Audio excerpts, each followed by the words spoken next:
Hello, and welcome to Life, Death, and What Matters in Between. I'm your host, Perry Limes, and today I am joined by Joshua Vickery, Chief Executive Officer, Encore Creative for Older Adults. Good morning, Joshua. Hi, good morning, Perry. Thank you for having me. I'm glad to be here. Awesome. So we are traveling on our journey with dementia, and in today's program, we're going to talk about the power of therapeutic benefits of music. And music is universal.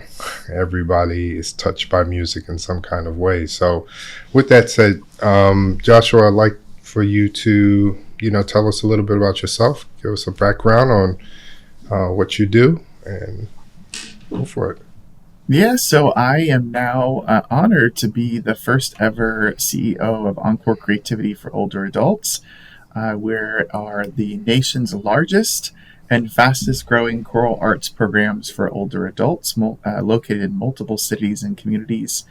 And I started my journey. I just moved here 6 months ago from Orlando, Florida, to the Annapolis DMV area. And I started my journey in church music as a choral conductor, and did that for many years, and then transitioned to Walt Disney Entertainment, which was a very different line of business as an entertainment leader and casting director.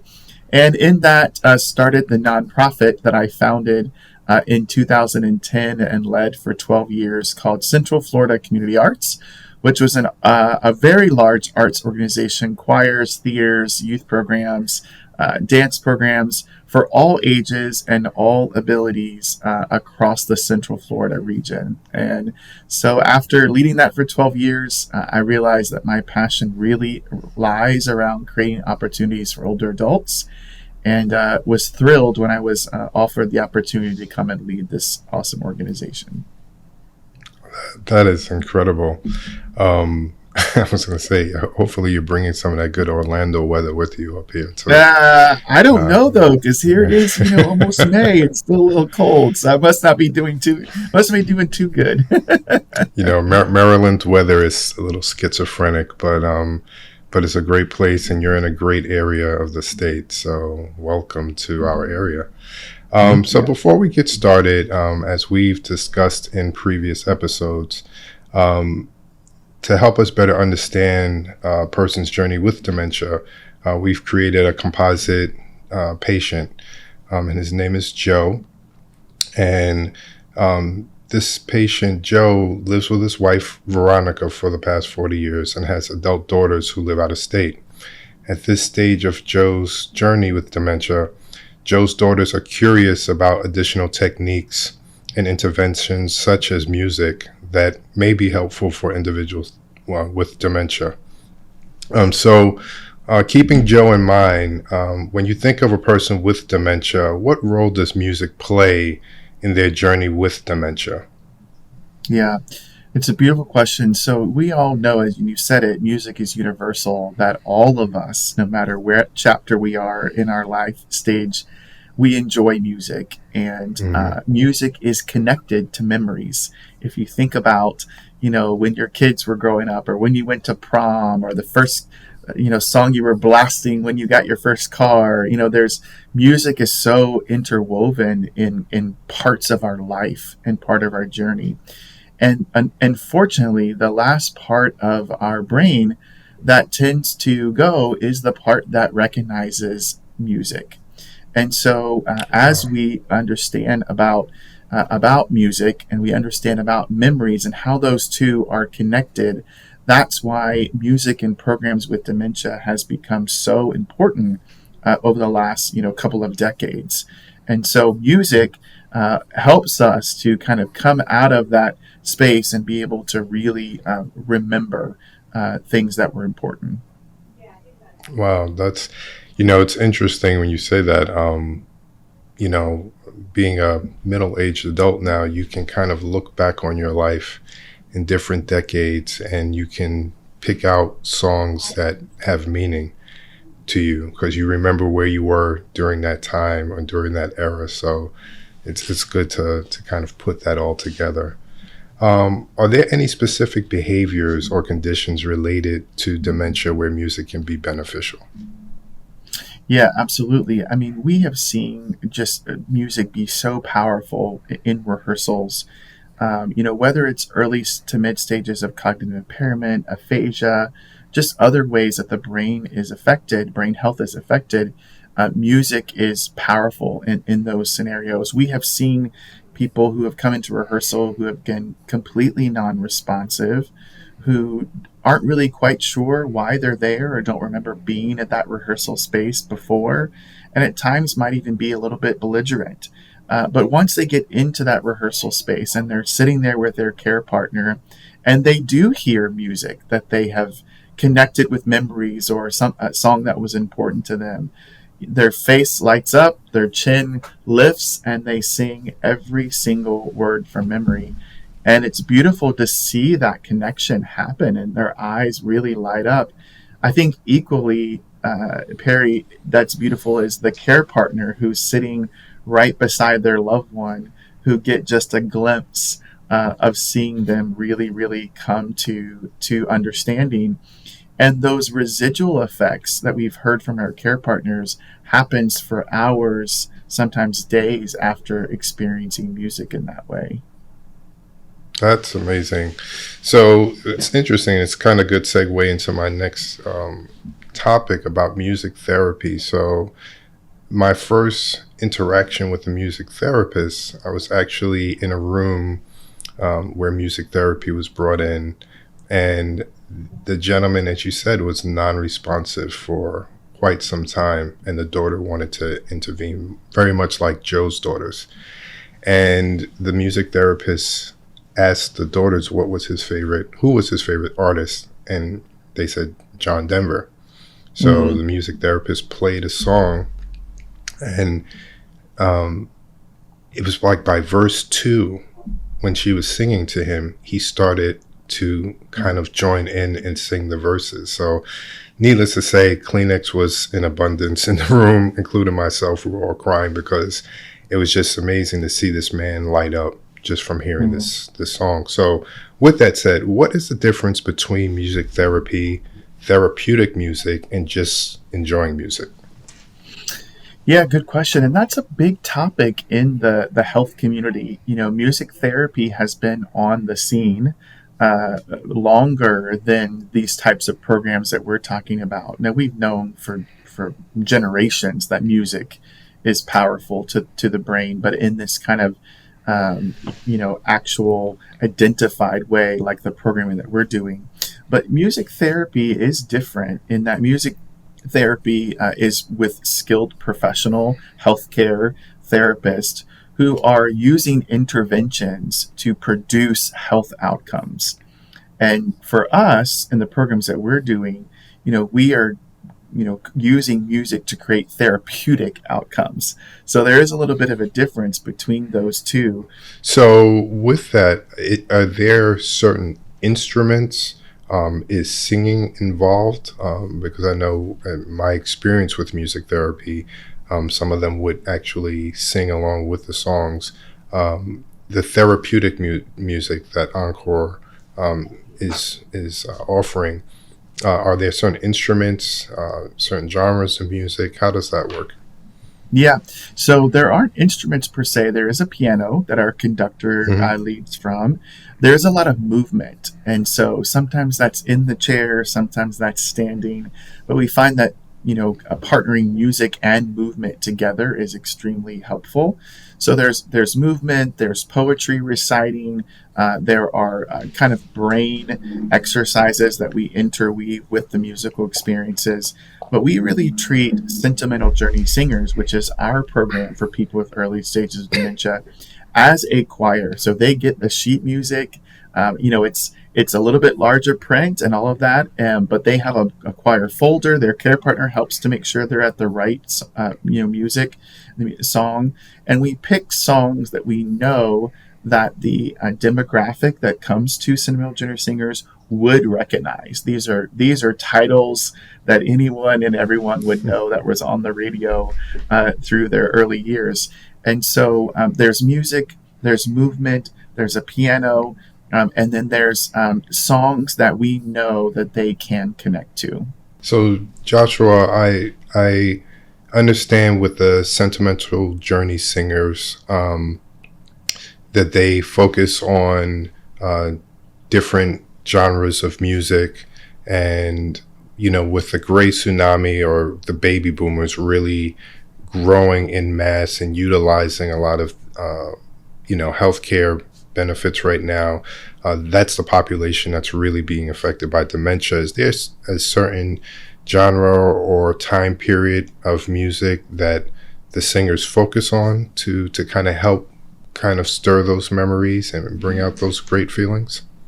Yeah, and as you were saying, the population that we serve, although it can be all ages, tends to be in the people in their 70s and 80s. And so if you kind of back that up to those really beautiful years of our life where we're becoming who we are in our 20s and 30s, and that's so much that's attached to that, it's really the music from the 40s and 50s, more of the 50s actually. I know there's so many great hits that happen that you just kind of stuck in your brain. And so we Absolutely. find that for Sentimental Journey singers, the hits of the 40s and 50s tend to be the most popular. That's awesome. I guess you probably may have a few patients that want to get up and dance. Yeah. Dancing is a big part of what we do. I kind of downplayed it by saying movement, but there are definitely some spontaneous dance breaks that happen in rehearsal. Oh, that's beautiful. Beautiful. That's that. I'm glad you brought that up because, as we move through a more and more diverse world and really try to make services accommodating to a particular population, culturally. You look at gospel music, where some folks might like that versus country music. Um, or blues. I guess it's the therapeutic music kind of moving towards that, depending, as you say, towards the audience or that specific individual or group. Yeah, that's a really interesting point. We try to create a very, diverse group of music specific to the population that we're, currently working with. But, as time goes, that music will definitely change. I mean, 30 or 40 years from now, we might be singing Beyonce, in Sentimental Journey Right. Singers, because that's what our population remembers and loves and understands. So, yeah, we create diverse genres. We might have hymns because that's people grew up in the church and they know their hymns better than anything. So we try to create, diverse offerings of music specific to what our current age and population really would attach to. But that will change, as music diversifies, as artists change. 30 years from now, somebody might not know who Judy Garland is or whatever. So I think we are diverse in our selections, but we have to also stay relevant to how our population continues to age. Awesome. Encore Creativity has a specific community-based music program for those with dementia and their care partners called Sentimental Journey Singers. Can you share a little bit about that program? Yeah, so Sentimental Journey Singers actually began pre-COVID. Our founder, Gene Kelly, noticed that in all the different chorale programs that we had, that some of our older adults were starting to have just a little bit harder time keeping up with the sheet music and keeping up with the experience, and then realized that there were cognitive impairments or early stages of dementia that were causing that to happen. And so she worked with an organization in Minneapolis to create best practices, and we launched the Sentimental Journey Singers pre-COVID. Unfortunately, it wasn't up very long, and then we tried to move it online, which wasn't really all that successful. But we've been able to come back, and we are now offering 5 different locations of Sentimental Journey Singers, and it's a huge part of our vision to grow that program into multiple locations. This is about a person who's dealing with dementia or some type of cognitive impairment and their care partner. So that's the model where both are able to attend a choir rehearsal, and then there's a culminating performance at the end. One of the things that's super exciting right now is we are celebrating our 15th anniversary, Perry, as an organization, and we are about to have a huge concert at the Strathmore Music Hall, and our Wow. Sentimental Journey singers are getting to perform as a part of that very large concert. So not only are we creating these great music experiences and rehearsals, but we're helping those dealing with dementia to still have great experiences in music making and performances. Wow, that's amazing. How many singers or how many performers do you have in this program? So in Encore Creativity for Older Adults as a whole, we have about 1,200 singers currently involved. In Sentimental Journey Wow. Singers, we have about 25 to 30 singers that are involved in the programs. Wow. And what's the impact not only for the person with dementia, but their care partners or the caregiver? What's the impact of this intervention? Yeah, the impact that I was saying is really just about, being able to connect with each other, that connection between care partner and the person dealing with dementia. It also really from a brain health perspective and from a cognitive impairment perspective, we do see some of those residual effects after the rehearsal happens. So there are many benefits that happen for the individual, but also for the relationship with the care partner. And is this something that is usually at the request of, let's say, the family or the caregiver? Have you had anybody from the medical community reach out to you and kind of ask for a referral to say, hey, I think this would help?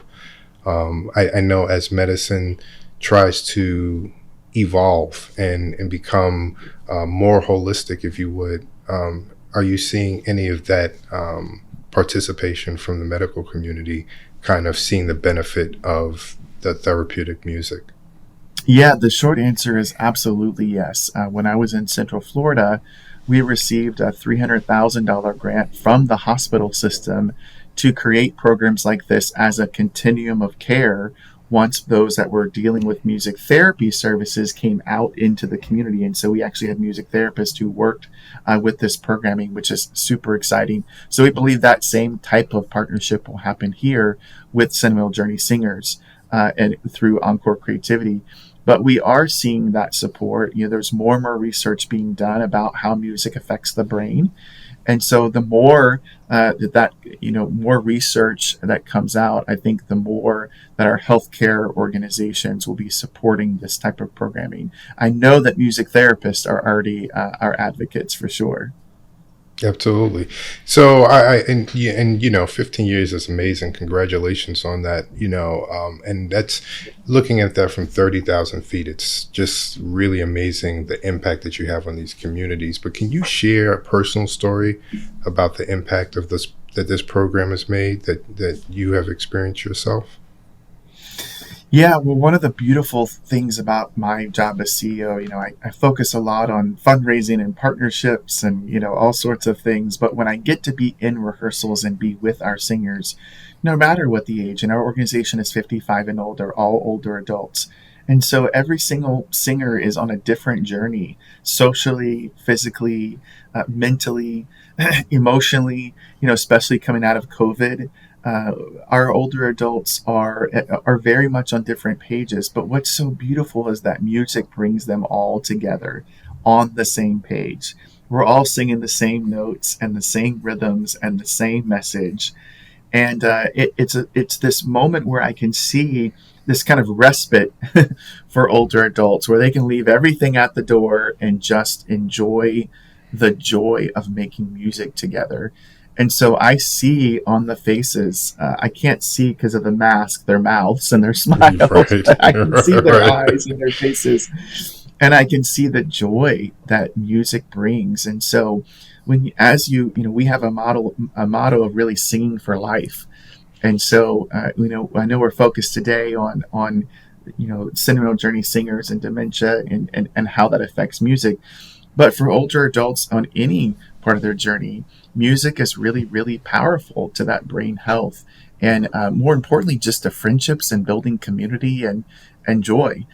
So it's neat for me. My personal story is just being able to sit in a rehearsal and to be able to watch our older adults simply have a blast. That is so cool. How does one become a part of this, or how do they find your organization? How do they get involved? So I guess it's a two-part question. How, if somebody was interested and said, look, this is really cool, I want to do this and maybe help. And I don't know if you audition the way American Idol does, but if there's a criteria, I think I sing well in the shower, then, my spouse tells me, stop that. Yeah. Just stop. So how would one, look to be a part of this organization and really help out? But then if you're a caregiver and another individual that wants to utilize this amazing service, how would one contact you, or what would be the process of making that happen? Yeah, so you can check out our website, encorecreativity.org. All the information is there about all of our programs, whether it's Encore Chorale, Encore Rocks, Encore University, which is an online learning platform, and of course, Sentimental Journey Singers. Whether we are working with a continuing retirement community or a senior center or whatever it may be, all of the registrations and the information goes through us. So you can go to our website, you can see all the different offerings, and you can get the information that you need. You can also call us at 410-216-0350. That's our phone number. So we're happy to help answer any questions or get you registered. And currently we are doing our very best to make all of the Sentimental Journey Singers programs completely free.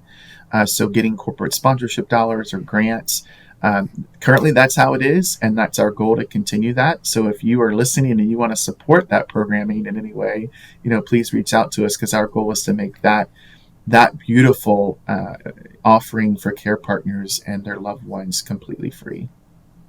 That is great. Before I conclude, I just wanted to ask, your Encore is online, so are any of your, I know with COVID you were talking about kind of not being there in purpose, or do you record any of your sessions? Could people look at them, like, let's say on YouTube or any kind of social media platforms? Yes, so we are back to in-person programming. People must be vaccinated and boosted and wear a mask. So when I was saying about 1,200 singers have come back to in-person rehearsals, but we also offer Amazing. online rehearsals. So if people are not comfortable yet coming out or singing, they can participate in a live online rehearsal. And then all of those online rehearsals are recorded and can be watched or taken part of at any time that's convenient. So they can be in an online live, watch it later recorded, or be with us live. Any of those three options for any of our programs. Amazing, amazing. I mean, with that, we know that music can be very powerful for all of us in our own lives, whether it's the joys or the lows in our lives. But it's especially for those living with dementia. I think, you bringing to light that piece of the music being one of the last things to kind of go in that hearing. So, thank you for sharing that, Joshua. So we would love to highlight Encore Creativity for older adults as a great community resource, especially for those living with dementia. And we would definitely welcome you back, Joshua. If there's any more information, please reach out to the contacts that Joshua shared with us. And thank you so much for being part of our podcast. Thank We you, Perry. appreciate It's you my so much, pleasure. Joshua. I appreciate the opportunity to share.